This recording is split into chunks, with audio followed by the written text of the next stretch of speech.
People really don't even know if Denmark has any legal right to it. But if they do, they should give it up because we need it for national security. That's for the free world. I'm talking about protecting the free world. Hi, everybody, and welcome to the channel. My name is Martin, and I'm going to give you my opinion on things that are happening in the world today. Some stuff that's interesting, and I've been around for a long time, and people say that I have a different take on things, so I decided to create this channel and make videos to share with y'all what I think about some of the things that are happening in the world today. So today's topic, we're going to talk about Donald Trump and his acquisition of Greenland and Canada and the Panama Canal and how realistic it is. I'm just going to give you my opinion at the end of it as to whether I think it's going to happen or not. So yes, let's get started.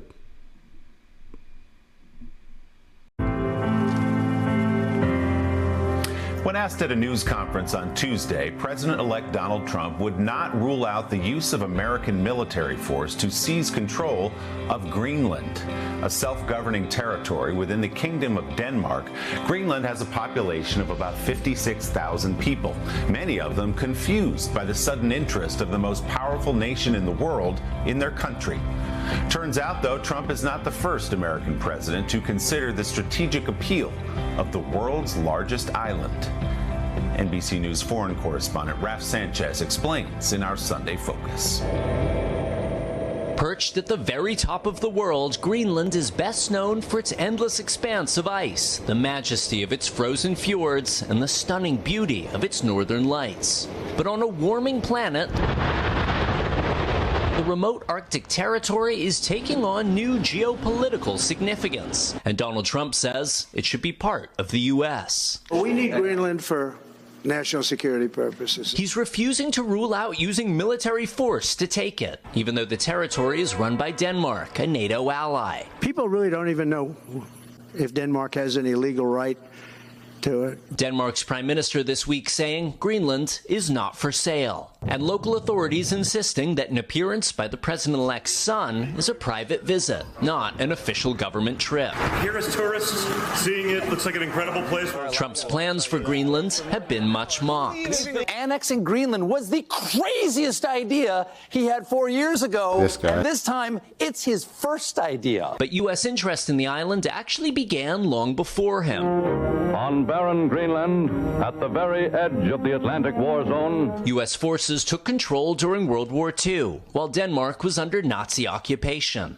After the war, President Truman offered to buy it for $100 million in gold. Since then, the strategic value of Greenland and the wider Arctic has only increased. James Stavridis is the former Supreme Allied Commander of NATO. The Arctic is crucial because of global warming. As the ice melts, trade routes open, oil and gas become more exploitable, and what's left up there? A thunderdome, 7 NATO nations on one side, Russia on the other. The U.S. already has a military base in Greenland, the northernmost American installation in the world. Its radar designed to give early warning of an incoming attack. The shortest route for a ballistic missile fired from Russia could be over Greenland. Climate change also means new routes by sea. Arctic ice is melting rapidly, driving up ocean levels and flooding worldwide, but also clearing new paths for global shipping. Right now, a voyage from Europe to Japan takes around 22 days. The same journey via the Arctic could take as little as 10. Whoever controls Greenland could protect or threaten those routes. Greenland is also home to vast and largely untapped reserves of rare earth metals, critical for technology like smartphones and electric cars. But for now, Greenlanders showing little interest in joining the U.S. And experts warn American security would be harmed, not helped, by trying to force them. I think the best thing we could do is to continue a strategy of robust engagement, working through Denmark, working directly with the Greenlanders. An increasingly hot global competition now underway for this cold corner of the Earth. And Raf joins me now live from outside of the Danish embassy in London. Raf, as you point out, Denmark is an American ally and a member of NATO. So is there really any chance Greenland changes hands? Well, Danish officials are saying the sale of Greenland is not something that's on the table, but pretty much everything else is. If the U.S. wants to expand its military presence beyond that one base, they say they're open to discussing that. Denmark also saying it's prepared to bolster its own forces on the islands as a way of deterring Russia. And of course, there's the question of what the people of Greenland themselves want. Their prime minister said Friday they're not interested in joining the U.S., but they are open to talking to Trump, and that ultimately one day they hope to achieve their independence from Denmark. Willie? Fascinating look at this question. Raph, thanks so much. We appreciate it. So, that's pretty interesting. Let's see how realistic it is. Let's do a little research here. So, got a Reuters article, Trump's Greenland plan. U.S. House Republicans seek support for bill on possible purchase. Reuters is saying that President-elect Donald Trump's Republican allies in the U.S. House of Representatives are trying to build support for a bill on authorizing talks for the purchase of Greenland, according to a copy of the bill circulated for co-sponsors on Monday. The bill is called the Make Greenland Great Again Act. The offices of Republican U.S. Representatives Andy Ogles, who is leading the bill, and Diana Harshberger said. The copy of the draft was reported earlier by Fox Digital News Digital, and had 10 co-sponsors as of Monday morning. Trump says he wants to make Greenland a part of the United States and does not rule out using military or economic power to persuade Denmark to hand it over. Republicans won a narrow majority in the House and Senate in November 5th's U.S. elections. So, well, that's pretty interesting. That's like a step in that direction. So it seems that maybe there's more to this than meets the eye. So let's check out this here.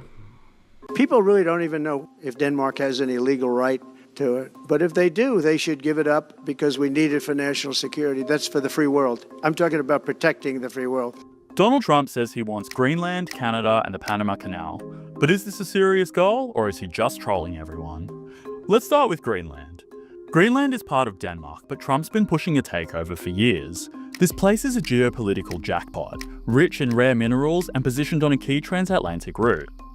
Russia and China are keen to get in on the Arctic, so US control of Greenland would be a huge win. You have Russian ships all over the place. We're not letting that happen. Trump is so serious about this that he just sent his son out there on a private visit, all while saying he's open to taking the territory by military force. Now, this would be straight up illegal, and the people of Greenland would revolt. But Denmark's Prime Minister did say better Washington than Moscow or Beijing. Then there's the Panama Canal.